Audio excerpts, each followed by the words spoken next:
Olha o que a palavra vai dizer em Mateus, capítulo 16, no versículo 24, vai dizer assim: Então, o Messias disse aos seus discípulos: Se alguém quiser acompanhar-me, negue-se a si mesmo, tome a sua cruz e siga-me. Pois quem quiser salvar a sua vida a perderá, mas quem perder a sua vida por minha causa a encontrará.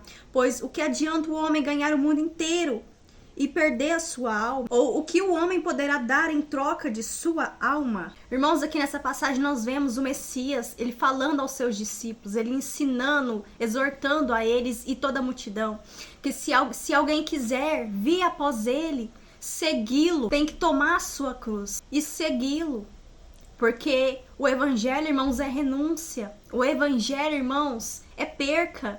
Só que também é ganho. Quando nós renunciamos, irmãos, à vontade, a nossa vontade de pecar, quando nós renunciamos às músicas do mundo, que não vão agregar em nada, não vão edificar, quando nós renunciamos balada, festas, quando nós renunciamos amizade, aquilo que não agrega, irmãos, aquilo que não agrada ao nosso Criador, nós pensamos que a gente está perdendo. As pessoas acham, quem tá de fora aponta o dedo e fala que você é jovem demais e que você tá perdendo a sua juventude, tá perdendo a sua vida. Mas na verdade você tá ganhando a sua vida, porque o próprio Messias diz: aquele que perder a sua vida, acha-la-á.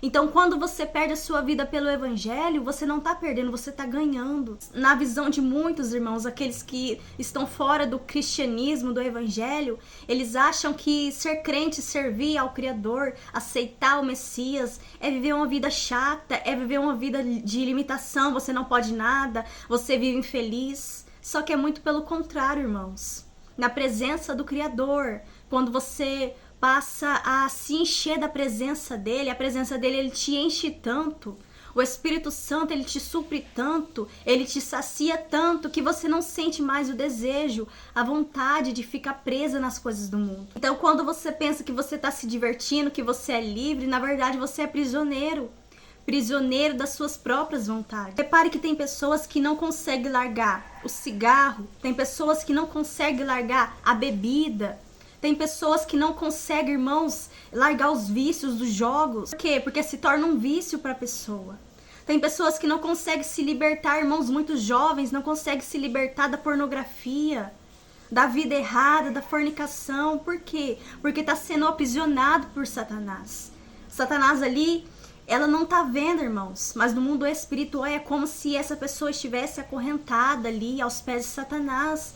E aos olhos espirituais ela não consegue ver. Porque a palavra mesmo diz que aquele que é carnal não consegue discernir as coisas espirituais. Então para ela, você vai falar que ela está sendo oprimida pelo inimigo, ela não vai acreditar. Ela vai dar risada, ela vai achar que é bobagem. Só que isso é verdade, irmãos.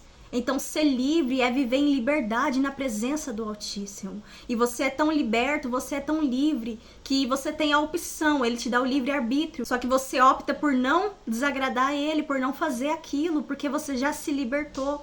Você tá tão completo e cheio, você não tem mais vontade de retornar de onde ele te tirou. Porque você sabe de onde você veio, qual o ambiente que você frequentava, o lamaçal do pecado, uma vida vazia, uma vida de tristeza, de depressão, de ansiedade, de angústia. E é assim que muitos vivem, irmãos, infelizmente. Muitos vivem essa vida aprisionados pelo inimigo porque não desfrutaram ainda do prazer maior, da alegria maior, que é estar na presença do Criador, de receber o Espírito Santo, de ser batizado com o Espírito Santo, de ser cheio, renovado, restaurado na presença dele. Porque é o único, irmãos, que pode nos preencher, que pode dar aquela alegria, não aquela alegria momentânea, mas uma alegria completa. É o próprio Espírito Santo. O que desagrada ao Criador é você viver para suas vontades, afastado da presença dele, sem vontade de orar, ler a Bíblia. O Evangelho, nós vemos aqui, irmãos, na passagem, que o Evangelho é renúncia.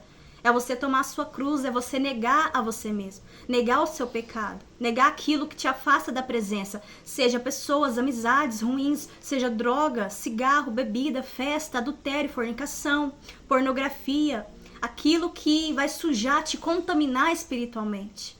Porque nós somos templos do Espírito Santo, mas para ele habitar em nós, nós precisamos estar limpos. E imagino o que é ter a presença do Espírito Santo habitando em nós. o próprio Altíssimo, Deus Criador habitando em nós. Mas, irmãos, quando a gente vive para o mundo, quando a gente ainda não aceitou o Messias como nosso Salvador, quando você se recusa a fazer a vontade do Criador, a se aproximar dele, o Espírito Santo, ele não habita em você. Ele vem te visitar, ele fica como se ele estivesse por fora. Porque o Espírito Santo, irmãos, ele está aqui na terra. Nós estamos vivendo o tempo do Espírito Santo. A função do Espírito Santo, irmãos, é convencer o mundo do pecado.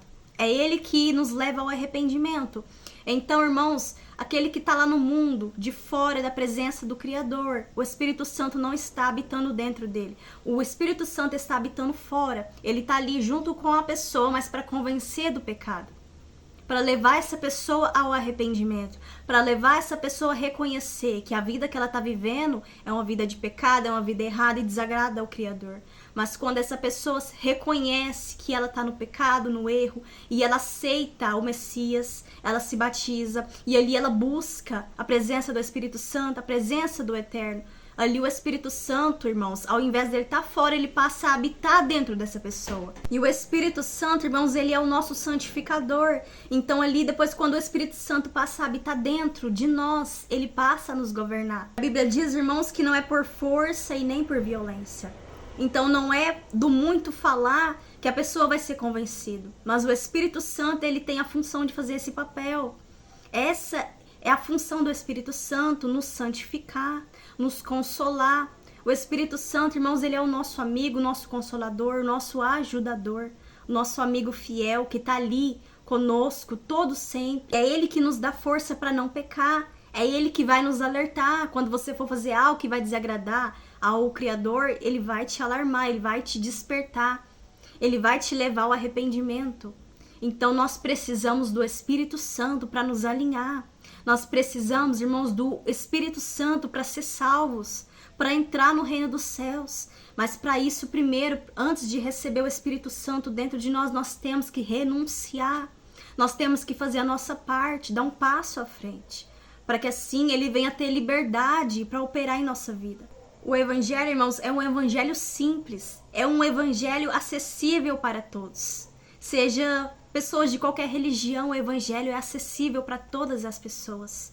Só que o Evangelho também, irmãos, requer renúncia, abandono do pecado, abandono do seu eu, da sua vontade própria. Você precisa matar a sua carne, negar a sua carne, porque a carne deseja aquilo que é contrário ao Espírito Santo. E carne e sangue não entram no reino dos céus, é preciso nascer de novo, da água e do Espírito. Amém?